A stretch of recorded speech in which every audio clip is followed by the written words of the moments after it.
As evacuations continue in Afghanistan, many remain trapped, fearing for their lives. A UC San Diego student who emigrated from the country shares the dangerous waiting game her loved ones are being forced to play. The Ramona Unified School District reverses course mandating masks in the classroom, no exceptions. The clarification the district wants before giving parents the ability to opt out. ABC 10 News at 6 starts now. The U.S. continues to evacuate civilians and personnel tonight after chaos at the international airport in Afghanistan's capital yesterday. Good evening. I'm Kimberly Hunt. And I'm Steve Atkinson. In the last 24 hours, 1,000 U.S. troops arrived to help evacuate Americans and Afghanis who've aided the U.S. The White House says the evacuation should be complete by the end of the month. It also says the Taliban agreed to allow safe passage for civilians to leave Afghanistan. Hundreds have already been flown out of the country. The Air Force says it is investigating what happened yesterday when that military plane was swarmed by hundreds at the airport. The Taliban also vowed to respect women's rights, but there is serious concern about what the future holds for women and girls. And among those desperate to escape Afghanistan are family members of a UC San Diego student. That student tells ABC 10 News reporter Michael Chen that her loved ones are playing a waiting game of life and death. Nabila, a 22-year-old UCSD student, emigrated to the U.S. from Afghanistan several years ago. She asked us not to show her face to protect her family. As a child that I born and raised in Kabul, Afghanistan, I can feel their fears. Nabila has 7 siblings living in Kabul. Since the Taliban takeover, she's spoken to her brother and sister. So my sister feeling so scared, and then she just keep asking me if there is any way so I can get out of Kabul so she can save her life. Nabila says that sister and 2 other siblings qualify for a special immigrant visa for assisting Americans, including translating. Some of her siblings are also human rights activists. All are now holed up in their homes, hiding. In one of those homes is Nabila's mother, an American citizen. The Taliban have said they won't be harassing people, but Nabila says what her family is hearing and seeing, they're afraid of if the Taliban see them, they will just kill them. Is another story as soldiers patrol and knock on doors. They're just looking for people to have worked for a media, or they're working for with American, or if there is American citizen. Nabila says her mother and siblings who qualify for the visa are hoping to get on a flight to the U.S., but can't get to the airport. Taliban is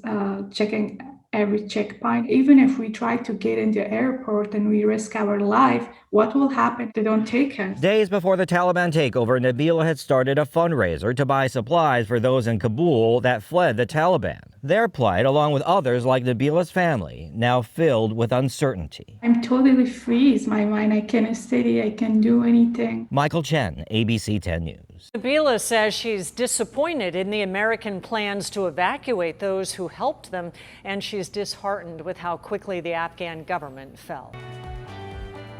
The events make them question, what was it for? What was it all about? And I think we're all trying to answer that question. Local veterans question whether America's longest war was worth it. The images coming out of Kabul are especially tough for the men and women who fought and sacrificed so much. Our ABC 10 News reporter Rachel Bianco is live at the Veterans Center in Mission Valley, where many will go for help. Rachel. Steve, the VA has said that roughly 1 in 5 recent combat vets here in San Diego suffers from PTSD, and for many, the images coming out of Afghanistan are triggering.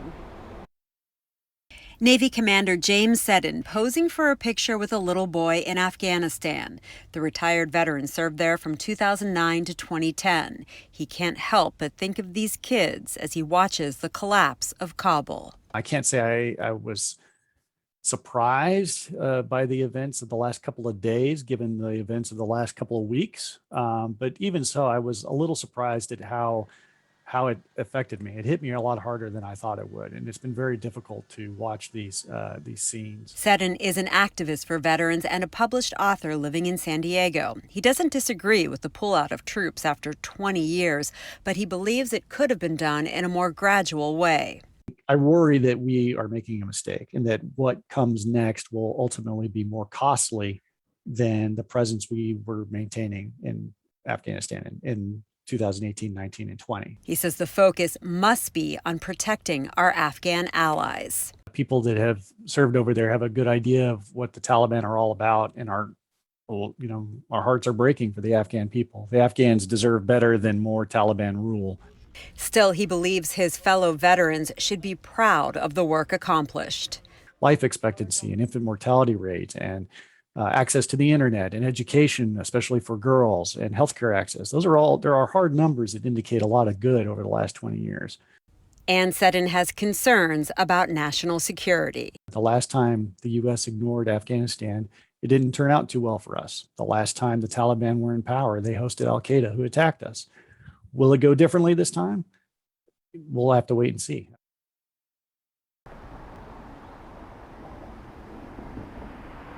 And this VA center is one of several across San Diego where vets can get help. Reporting live in Mission Valley, Rachel Bianco, ABC 10 News. Thank you, Rachel. Powerful words there. And we spoke earlier to San Diego Immigrant Affairs Manager Farhat Popel about the situation in Afghanistan. She was born there and her family escaped the country decades ago. She talked about how San Diego can help those in need, trying to do the same thing.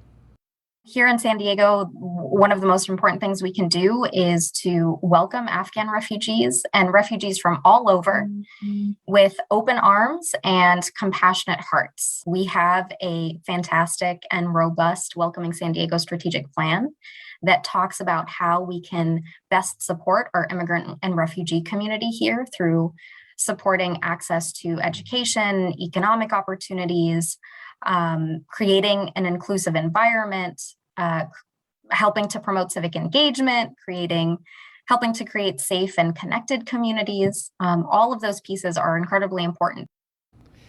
Popel says great progress has been made for women and girls in Afghanistan over the past 20 years. But she fears the Taliban takeover of that country may reverse those gains. The situation in Afghanistan is constantly evolving. David Muir will have the latest developments coming up on World News tonight. Turning now to the trial that began today of a man accused of killing a San Diego police officer. 60-year-old Jesse Gomez is accused of opening fire on officers Jonathan J.D. de Guzman and Wade Irwin in July of 2016. De Guzman died at the hospital. Irwin was shot in the neck and hospitalized for weeks. During opening statements, the prosecutor described Gomez as a man with a criminal history who was approached by police one night and didn't want to go back to jail, so he shot at the officers instead. The defense argued that Gomez was walking at night in his own neighborhood, afraid for his life when he was approached by bright headlights from behind. The first witness on the stand was a San Diego police sergeant, the first to arrive on the scene after the shooting. At some point while they were working on him, one of the doctors basically told us that, hey, he wasn't going to survive. Stayed with him all night? Yes. Why? Because I didn't want him to be alone. That trial is expected to last about 4 weeks. Another city in San Diego County is requiring its employees to show proof of COVID vaccination or undergo weekly testing. Encinitas announced that new plan today. It will take effect next Monday. The city manager says the new requirement is in response to the rising number of cases in the county. Just yesterday, the county recommended all businesses require employees to provide proof of vaccination or a negative COVID test. And there was another spike in daily cases as San Diego County reported more than 1,700 infections today. That's pushed our pandemic total past 317,000. There were no new deaths, so that number remains low as a large number of people getting the virus right now are younger and less at risk of severe infection. San Diegans are being asked to help preserve Hillcrest's history and cultural identity. The city is collecting feedback through a survey to identify significant buildings and areas to memorialize the contributions made by the LGBTQ community. The city says it's the first step to preserving the neighborhood's history, to honor noteworthy people and places, and have Hillcrest designated as a historic district. The survey is open until September 7th. Climate change brought a top White House advisor to Del Mar today to see an example of our changing environment up close. Bluff erosion near the train tracks that run through the area has had local leaders scrambling for a solution for years. Those bluffs served as the backdrop for climate advisor Gina McCarthy to tout the Biden administration's respect for science and a commitment to fight for the environment. Every decision has to think about climate and equity as a fundamental consideration.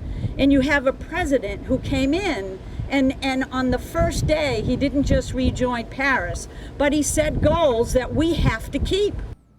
McCarthy promised aggressive action to deliver the president's promises to reduce greenhouse gas emissions. She says solar power was the big winner in the energy marketplace last year, and that momentum for renewable power needs to keep building.